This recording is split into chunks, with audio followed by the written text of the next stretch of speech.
সবাইকে স্বাগতম জানাচ্ছি কলিস রেসিপিতে। আবারও চলে এলাম দারুণ স্বাদের ইফতারি স্পেশাল 4টি রেসিপি নিয়ে একই সাথে একই ভিডিওতে। সবগুলো রেসিপি কিন্তু ভীষণ মজাদার, বাচ্চা থেকে বড় সকলেই ভীষণ পছন্দ করবে আর খুব অল্প উপকরণে ঝটপট তৈরি করা যাবে এবং খুবই সুস্বাদু। তাহলে চলুন ইফতারি স্পেশাল 4টি রেসিপি দেখে নিই। আমার প্রথম রেসিপিতে থাকছে আলু দিয়ে তৈরি দারুণ স্বাদের পটেটো ড্রাম স্টিক। তাহলে চলুন রেসিপিটি দেখে নিই। তৈরির জন্য এখানে আমি 2 কাপ পরিমাণ বয়েল ম্যাশড পটেটো নিয়েছি। আর এখন এখানে আমি প্রথমেই দিয়ে দিচ্ছি 2 টেবিল চামচ কাঁচামরিচ কুচি, 1 চা চামচ চিলি ফ্লেক্স। ঝালটা আপনারা আপনাদের স্বাদ অনুযায়ী দিয়ে দিতে পারেন। আরও দিয়ে দিচ্ছি স্বাদ অনুযায়ী লবণ আর 2 টেবিল চামচ সাদা তিল। দিয়ে দিলাম 2 টেবিল চামচ কর্নফ্লাওয়ার, বেশ খানিকটা ধনেপাতা কুচি। এবারে এই সমস্ত উপকরণ একসাথে খুব ভালো করে মিক্সড করে নিব। আর এখানে আমি কাঁচা তিলটাই ব্যবহার করেছি, আপনারা চাইলে তিলটা হালকা একটু ভেজে নিয়েও ব্যবহার করতে পারেন। খুবই অল্প উপকরণে আর মাত্র 10 থেকে 15 মিনিটের মধ্যেই এই রেসিপিটি তৈরি করা যাবে। আর খেতেও কিন্তু ভীষণ মজাদার, বড় থেকে ছোট সবাই খুবই পছন্দ করে খাবে। সব কিছু একসাথে ভালো করে মিক্সড করে নেওয়া হয়ে গিয়েছে। এখন এটা আমি হাতে তালুতে নিয়ে একটু চ্যাপটা করে নিলাম। আর এখন এর মধ্যে আমি দিয়ে দিচ্ছি বেশ খানিকটা মোজারেলা চিজ দেওয়ার ফলে এটা বাচ্চারা আরও বেশি পছন্দ করে খাবে আর এটা হেলদিও হবে। এখন ভালো করে সিল করে নিয়ে একটু লম্বাটে আকৃতির একটা শেপ তৈরি করে নিচ্ছি। ঠিক এভাবে করে 2 হাতে তালুতে নিয়ে রোল করে নিলেই একটু লম্বাটে আকৃতির শেপ তৈরি হয়ে যাবে। আপনারা চাইলে আপনাদের পছন্দ অনুযায়ী অন্য যে কোনো রকমের শেপ তৈরি করে নিতে পারেন, তবে এভাবে করে তৈরি করে নিলে দেখতে চমৎকার লাগে। আর এভাবে করে তৈরি করে নেওয়া হয়ে গেলে তারপরে এটাকে ডিমের মিশ্রণে গড়িয়ে নিচ্ছি। এখানে একটি ডিম, সামান্য একটু লবণ আর সাদা গোলমরিচের গুঁড়ো একসাথে মিক্সড করে নিয়ে তার মধ্যে পটেটো ড্রাম স্টিকগুলো ভালো করে গড়িয়ে নিলাম। তারপর এখন উপরটা ব্রেড ক্রাম দিয়ে চারপাশটা ভালো করে কোট করে নিচ্ছি। চতুর্পাশে ভালো করে কোট করে নিতে হবে। ভালো করে কোট করে নেওয়া হয়ে গেলে এবার একটা শাসলিকের যে কাঠিগুলো থাকে সেগুলো নিয়ে নিচ্ছি এবং এক পাশ থেকে শাসলিকের কাঠিটা ভেতরে লাগিয়ে দিলাম। ঠিক এভাবে করে এখন এটাকে দেখতে আরও বেশি চমৎকার লাগবে। আর একইভাবে সবগুলো পটেটো ড্রাম স্টিক আমি তৈরি করে নিব। দেখতেই পাচ্ছেন সবগুলো ড্রাম স্টিক আমার তৈরি করা হয়ে গিয়েছে। এখন চলে যাচ্ছি এগুলোকে ফ্রাই করার জন্য। একটি প্যানে পর্যাপ্ত পরিমাণ তেল ভালো করে গরম করে নিয়েছি, তবে তেলটা যেন ওভার হিটেড না থাকে সেটা অবশ্যই খেয়াল রাখতে হবে। মোটামুটিভাবে গরম হলে একে একে পটেটো ড্রাম স্টিকগুলো দিয়ে দিতে হবে। দিয়ে এবারে চুলার আঁচ মিডিয়ামে রেখে উল্টে পাল্টে পটেটো ড্রাম স্টিকগুলোকে ভেজে নিব। ভাজার সময় অবশ্যই চুলার আঁচ মিডিয়ামে রেখেই ভেজে নিতে হবে, তা না হলে আবার পটেটো ড্রাম স্টিকগুলো উপর দিয়ে পুড়ে যাবে। যেহেতু এখানে কুক করার মতো কিছুই নেই, খুবই অল্প সময়ে মাত্র 3 থেকে 4 মিনিটের মতো ভেজে নিলে উপরটা ক্রিস্পি হয়ে যাবে। আর তখন এগুলোকে নামিয়ে নিচ্ছি আর একইভাবে বাকি ড্রাম স্টিকগুলো আমি ভেজে নিয়েছি। বেশ খুব সহজেই তৈরি হয়ে গেল crispy and cheesy potato drumstick. দেখতেই পাচ্ছেন পটেটো ড্রাম স্টিকটা কতটা লোভনীয় হয়েছে। এবারে চলে যাচ্ছি পরবর্তী রেসিপিতে। আর পরবর্তী রেসিপিটাও বিশেষ একটি রেসিপি যা কিনা আমরা ইফতারি তৈরি করে নিতে পারবো। আর উপকরণগুলো একেবারেই সহজ, আলু এবং পাউরুটি দিয়ে তৈরি, খেতেও কিন্তু ভীষণ মজাদার। তাহলে চলুন এই রেসিপিটিও দেখে নিই। এখানে আমি 2 পিস ব্রেড নিয়েছি। ব্রেডগুলোকে একটু স্লাইস করে কেটে নিচ্ছি। ব্রেডগুলো স্লাইস করে কেটে নিয়ে এরপর আমি এই ব্রেডগুলোকে অন্য একটি বাটিতে নিয়ে নিচ্ছি, যাতে করে ব্রেডগুলো ভিজিয়ে রাখতে সুবিধা হয়। অল্প অল্প করে পানি দেব আর এই ব্রেডগুলোকে ভিজিয়ে রাখবো যাতে ব্রেডগুলো নরম হয়ে আসে। এই পরিমাণ পানি দিতে হবে। অল্প অল্প করে পানি দিয়ে ব্রেডগুলোকে আমি ভিজিয়ে নিচ্ছি। ভিজিয়ে নিয়ে এটাকে আমি এক সাইডে রেখে দিচ্ছি এবং চলে যাচ্ছি কাটলেটের মিশ্রণটা তৈরি করতে। এখানে আমি 1.5 কাপ সেদ্ধ ম্যাশড পটেটো নিয়েছি। এর মধ্যে আমি ভিজিয়ে রাখা ব্রেডটা দিয়ে দিলাম। দিয়ে এরপর এর মধ্যে আমি একে একে বাকি উপকরণগুলো দিয়ে দিচ্ছি। প্রথমেই দিয়ে দিলাম বেশ খানিকটা ধনেপাতা কুচি, এরপর দিয়ে দিচ্ছি 1 টেবিল চামচ কাঁচামরিচ কুচি। এখন আমি দিয়ে দিচ্ছি 1 চা চামচ চিলি ফ্লেক্স, দিয়ে দিলাম স্বাদ মতো লবণ। ঝালটা আপনারা আপনাদের স্বাদ অনুযায়ী দিবেন। এরপর দিয়ে দিলাম 1 চা চামচ আদা পেস্ট, 1 চা চামচ রসুন পেস্ট দিয়ে এখন দিয়ে দিচ্ছি 1/2 চা চামচ টালা জিরার গুঁড়া।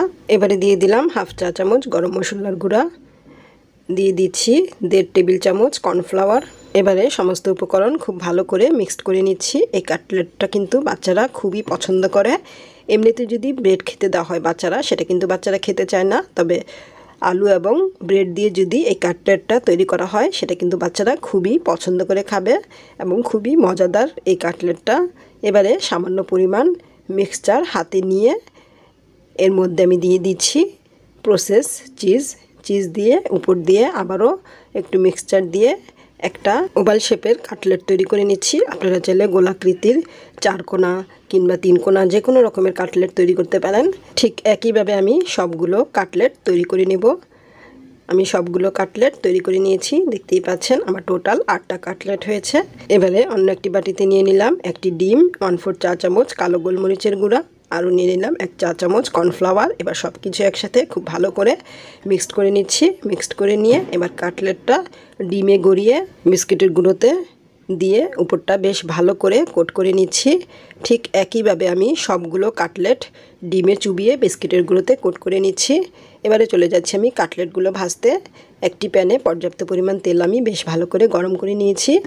গরম করার পর চুলার আঁচটা কিন্তু অবশ্যই মিডিয়ামে রেখে কাটলেটগুলো দিতে হবে, তা না হলে কিন্তু বিস্কিটের গুঁড়োটা খুব দ্রুতই পুড়ে যেতে পারে। এবার চুলার আঁচ মিডিয়ামে রেখে কাটলেটগুলোকে সুন্দর একটা কালার আসার আগ পর্যন্ত ভেজে নেব। এক পাশ হওয়ার পর কাটলেটগুলো উল্টে দিলাম, একইভাবে অপর পাশও ভেজে নেব। মাঝখান দিয়ে আরও একবার উল্টে দিয়েছি এবং যখন খুব সুন্দর একটা গোল্ডেন কালার চলে এসেছে এই পর্যায়ে এসে কাটলেটগুলো নামিয়ে নিচ্ছি। এই কাটলেটগুলো আমরা তৈরি করে কিন্তু বাচ্চাদের স্কুলে টিফিনেও দিতে পারি। খুবই সুস্বাদু এবং মুখরোচক একটি কাটলেট। আশা করছি রেসিপিটি সবার ভালো লেগেছে। রেসিপিটি ভালো লাগলে ফ্রেন্ডস এন্ড ফ্যামিলির সাথে শেয়ার করতে ভুলবেন না। এবারে চলে যাচ্ছি পরবর্তী রেসিপিতে। আমার আজকের রেসিপি ইফতারি স্পেশাল ডিম চপ, যা কিনা বড় থেকে ছোট সকলের খুবই পছন্দের। আশা করছি আমার আজকের রেসিপিটি সবার ভালো লাগবে। তাহলে চলুন রেসিপিটি দেখে নিই।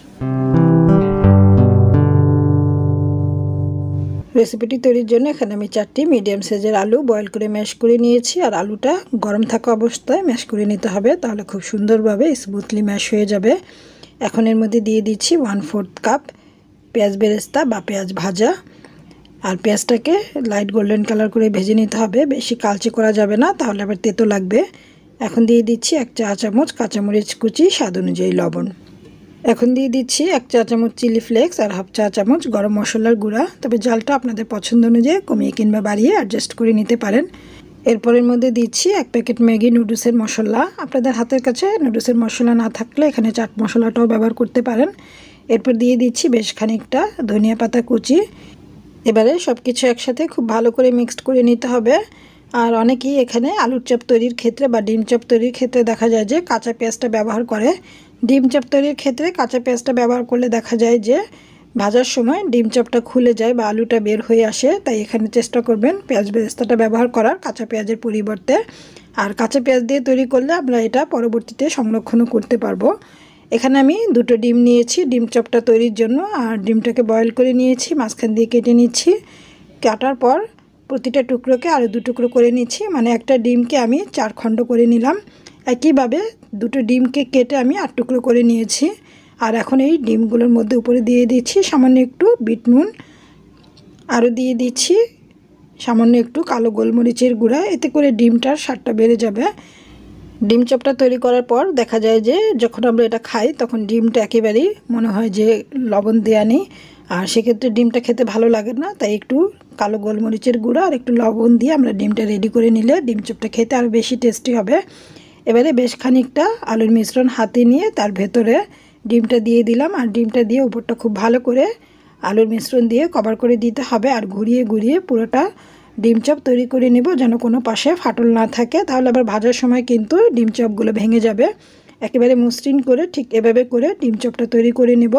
আর ডিম চপটা তৈরি করার পর এখানে আমি নিয়েছি একটি ডিম, সামান্য একটু লবণ দিয়ে ডিমটা বিট করে নিয়ে এখন এই ডিমের মধ্যে ডিম চপটাকে গড়িয়ে নিচ্ছি। ডিমের মিশ্রণে ভালো করে কোট করে নিয়ে এখন এই ডিম চপটাকে উপরে কোটিং দিব ব্রেড ক্রামে। এখানে আমি অরেঞ্জ ব্রেড ক্রামটা ব্যবহার করছি, তবে একটা আপনাদের হাতের কাছে না থাকলে যে কোনো রকমের টোস্ট বিস্কিট দিয়েও এই ব্রেড ক্রামটা তৈরি করে নিতে পারেন। জাস্ট একটু বিস্কিটটা গুঁড়ো করে নিলেই হয়ে যাবে ব্রেড ক্রাম। আর চারপাশটা খুব ভালো করে কোট করে নিতে হবে যেন কোনো অংশ বাকি না থাকে। একই প্রসেসে সবগুলো ডিম চপ আমি তৈরি করে নিয়েছি। চাইলে এই অবস্থায় এয়ারটাইট বক্সে ভরে ডিপ ফ্রিজে সংরক্ষণ করা যাবে 15 দিনের মতো। আর যখন ইচ্ছে প্রয়োজন হলে বের করে জাস্ট ভেজে নিলেই হবে। তবে আমি ডিম চপগুলো ভেজে শেয়ার করছি। একটি প্যানে পর্যাপ্ত পরিমাণ তেল বেশ ভালো করে গরম করে নিয়ে একটু ফাঁকা রেখে আমি 3টি ডিম চপ দিয়ে দিলাম। প্রথম ব্যাচে খুব বেশি না দিয়ে অল্প অল্প করে দিয়ে ডিম চপগুলো ভেজে নিলে ডিম চপগুলো যেমন ভেঙে যাওয়ার সম্ভাবনা থাকবে না, তেমনি খুব সুন্দরভাবে ডিম চপগুলো ক্রিস্পি হবে। আর তেলটা খুব ভালো করে গরম করার পরই ডিম চপগুলো উল্টে পাল্টে প্রায় 3-4 মিনিটের মতো ভেজে নিলেই হবে। যেহেতু সব কিছু এখানে কুক করা, তাই খুব বেশি সময় লাগবে না, 3 থেকে 4 মিনিটের মতো ভেজে নিয়েছি। আর সবগুলো ডিম চপ আমি একইভাবে ভেজে নিয়েছি, দেখতেই পাচ্ছেন উপরটা কত ক্রিস্পি হয়েছে আর কতটা লোভনীয় লাগছে দেখতে। ছোট থেকে বড় সবাই কিন্তু ইফতারের টেবিলে এই ক্রিস্পি ডিম চপটা খুবই পছন্দ করে, আর আমার বাচ্চারা তো ভীষণ পছন্দ করে এই ডিম চপটি। আশা করছি আজকের এই সহজ ডিম চপের রেসিপিটি সবার ভালো লেগে। এবারে চলে যাচ্ছি ইফতারি স্পেশাল একেবারেই সহজ একটি রেসিপি নিয়ে, যেটি কিনা ময়দা এবং আলু দিয়ে খুব সহজেই তৈরি করা যাবে, খেতে ভীষণ মজাদার। আর বাচ্চারা কিন্তু এই ধরনের স্ন্যাক্স আইটেম ইফতারে ভীষণ পছন্দ করে। তাহলে চলুন ইফতারি স্পেশাল আরও একটি রেসিপি দেখি। তৈরির জন্য প্রথমে আমি এখানে নিয়ে নিয়েছি 1 কাপ ময়দা, তারপরে এর মধ্যে দিয়ে দিলাম স্বাদমতো লবণ, আরও দিয়ে দিচ্ছি 1 টেবিল চামচ রান্নার রেগুলার তেল। এবার ময়দার সাথে লবণ এবং তেলটা ভালো করে মিক্সড করে নিচ্ছি। তেলটা মিক্সড করে নিয়ে এরপর আমি এই ডোটা তৈরি করে নিব। সেজন্য এখানে আমি 1 কাপ পরিমাণ পানি নিয়েছি, অল্প অল্প করে পানি দেব আর ডোটা তৈরি করে নেব। আমরা রুটির জন্য যেরকম করে ডোটা তৈরি করি ঠিক সেভাবে করি এই ডোটা তৈরি করে নিতে হবে। আর এই পানিটা কিন্তু রুম টেম্পারেচারের পানি। অল্প অল্প করে পানি দিয়ে আমি ডোটা তৈরি করে নিচ্ছি। আমি প্রায় 1/2 কাপের মতো পানি ব্যবহার করেছি এই ডোটা তৈরি করতে। এখন আমি এই ডোটাকে 10 মিনিটের জন্য রেস্টে রেখে দিচ্ছি। রেস্টে রেখে দিয়ে চলে যাচ্ছি ভেতরের পুরটা তৈরি করতে। সেজন্য একটি প্যানে প্রথমে আমি দিয়ে দিলাম 3 টেবিল চামচ রান্নার রেগুলার তেল। এরপর দিয়ে দিচ্ছি একটা বড় সাইজের পেঁয়াজ কুচি। পেঁয়াজটা একটু নেড়ে চেড়ে সামান্য একটু নরম হয়ে আসলে তারপর এর মধ্যে আমি দিয়ে দিব 1 কাপ পরিমাণ আলু ছোট ছোট টুকরো করে কেটে নিয়েছি, সেটা দিয়ে দিলাম। এবারে আলু এবং পেঁয়াজটা একসাথে প্রায় 2 মিনিটের মতো একটু সতে করে নিচ্ছি। 2 মিনিটের সতে করে নিয়ে তারপর এর মধ্যে বাকি মশলাগুলো অ্যাড করছি। এখানে আমি নিয়েছি 1/2 চা চামচ হলুদ গুঁড়া, 1/2 চা চামচ লাল মরিচের গুঁড়া এবং 1/2 চা চামচ ধনিয়ার গুঁড়া, পুরোটা আমি দিয়ে দিলাম। এরপর দিয়ে দিচ্ছি 1/2 চা চামচ চাট মশলা এবং স্বাদমতো লবণ দিয়ে এবার আমি মশলার সাথে আলুটা ভালো করে মিক্সড করে নিচ্ছি 1 মিনিটের মতো একটু। এরপর দিয়ে দিচ্ছি 1/2 চা চামচ আদা পেস্ট, 1/2 চা চামচ রসুন পেস্ট। এবারে আদা রসুন পেস্টটা আলুর সাথে ভালো করে মিক্সড করে নিচ্ছি। মিক্সড করে নিয়ে সামান্য একটু পানি দিয়ে আলু এবং মশলাটা ভালো করে কষিয়ে নেব। এই পানিটা শুকানো পর্যন্ত অপেক্ষা করছি চুলার আঁচ মিডিয়ামে রেখে। যখন পানিটা শুকিয়ে আসবে এখন আলুটা সিদ্ধ হওয়ার জন্য আরও দিয়ে দিলাম 1/2 কাপ পরিমাণ পানি দিয়ে এবার এটাকে ঢেকে 5-7 মিনিটের মতো রান্না করে নেব। এই সময়ের মধ্যে আলুটা সেদ্ধ হয়ে যাবে। 5-7 মিনিট পর দেখতেই পাচ্ছেন পানিটা একেবারেই শুকিয়ে এসেছে এবং আলুটাও কিন্তু সেদ্ধ হয়ে গিয়েছে। এখন আমি এর মধ্যে দিয়ে দিব আরও 1/4 কাপের মতো রোস্টেড বাদাম। এই বাদামগুলোকে আমি একটু ভেজে খোসা ছাড়িয়ে নিয়েছি। আপনারা চাইলে আপনাদের পছন্দ মতো অন্য যে কোনো বাদাম এতে অ্যাড করতে পারেন। এরপর দিয়ে দিলাম 2-3টা কাঁচামরিচ কুচি, আরও দিয়ে দিচ্ছি বেশ খানিকটা ধনেপাতা কুচি। এবারে সব কিছু একসাথে ভালো করে একটু মিক্সড করে নিলেই ব্যাস তৈরি হয়ে গেল আলু সমুচার জন্য ভেতরের পুরটা। এবার চলে যাচ্ছি সমুচা তৈরিতে। প্রথমে আমি যেই ডোটা তৈরি করে রেখেছিলাম সেটাকে আমি 2 ভাগ করে নিলাম। এবারে এখান থেকে একটি অংশ নিয়ে আমি বড় একটা গোলাকৃতির রুটি তৈরি করে নিচ্ছি। সামান্য একটু ময়দা ছিটিয়ে দিয়ে রুটিটা বেলে নিচ্ছি। একেবারে আমরা যেই রুটি যেভাবে বেলি ঠিক সেইভাবে করে বা সেরকম পুরুত্বের একটা বড় সাইজের রুটি বেলে নেব। ঘুরিয়ে ঘুরিয়ে আমি একটা বড় সাইজের রুটি তৈরি করে নিয়েছি। আমি দেখিয়ে দিচ্ছি রুটিটার পুরুত্ব কেমন হয়েছে। আমরা যে রুটি খাই নর্মালি সেরকমই হবে রুটিটার পুরুত্ব। এবারে আমি এই রুটিটাকে মাঝখান দিয়ে কেটে 4 টুকরো করে নিচ্ছি। এই 4 টুকরো করে আমি 4টা সমুচা তৈরি করব। আমি আরও যে রুটি রয়েছে আরও অর্ধেকটা সেটা দিয়েও 4টা সমুচা তৈরি হবে। আমি সমুচাটা কিভাবে তৈরি করব দেখিয়ে দিচ্ছি। প্রথমে একটা ছুরির সাহায্যে নিচের অংশ থেকে আমি দাগ কেটে নিলাম। এবারে আমি বেশ খানিকটা পুর মাঝখানটায় দিয়ে আমরা সমুচাটা যেভাবে ভাজ করি ঠিক একইভাবে এই ভাজটা হবে। আমি ভাজটা কিভাবে করছি আপনাদের দেখেই বুঝে নিতে হবে। খুবই সহজ একটি ভাজ। ঠিক একইভাবে সবগুলো সমুচা তৈরি করে নেব। সমুচার 2টো শীট থেকে আমার টোটাল 8টা সমুচা তৈরি হবে। এভাবে করে আমি সবগুলো সমুচা তৈরি করে নিচ্ছি। সবগুলো সমুচা আমি তৈরি করে নিয়েছি। এখন আমি এই সমুচাগুলোকে ভাজতে চলে যাচ্ছি। সেজন্য প্রথমে একটি প্যানে পর্যাপ্ত পরিমাণ তেল দিয়ে তেলটাকে হালকা গরম করে নিয়েছি। খুব বেশি গরম করা যাবে না, উষ্ণ গরম অবস্থায় সমুচাগুলো দিয়ে দিতে হবে। আমি প্রথম ব্যাচে 4টি সমুচা দিয়ে দিলাম। এবারে চুলার আঁচটা মিডিয়াম টু লোয়ের মাঝামাঝি রেখে এই সমুচাগুলো ভেজে নিতে হবে, তাহলেই কিন্তু এই সমুচাগুলো একেবারেই ক্রিস্পি হবে। আমি যখন একটু শক্ত হয়ে আসবে তখন সমুচাগুলোকে উল্টে দিলাম। এবারে উল্টে পাল্টে এই সমুচাগুলো সুন্দর একটা গোল্ডেন কালার হওয়ার আগ পর্যন্ত ভেজে নিয়েছি। দেখতেই পাচ্ছেন চমৎকার একটা কালার চলে এসেছে। প্রায় 3-4 মিনিট ভাজার পর এরকম একটা কালার চলে আসবে, তখন আমি প্যান থেকে সমুচাগুলো নামিয়ে নিচ্ছি। ঠিক একইভাবে বাকি সমুচাগুলো আমি ভেজে নিয়েছি।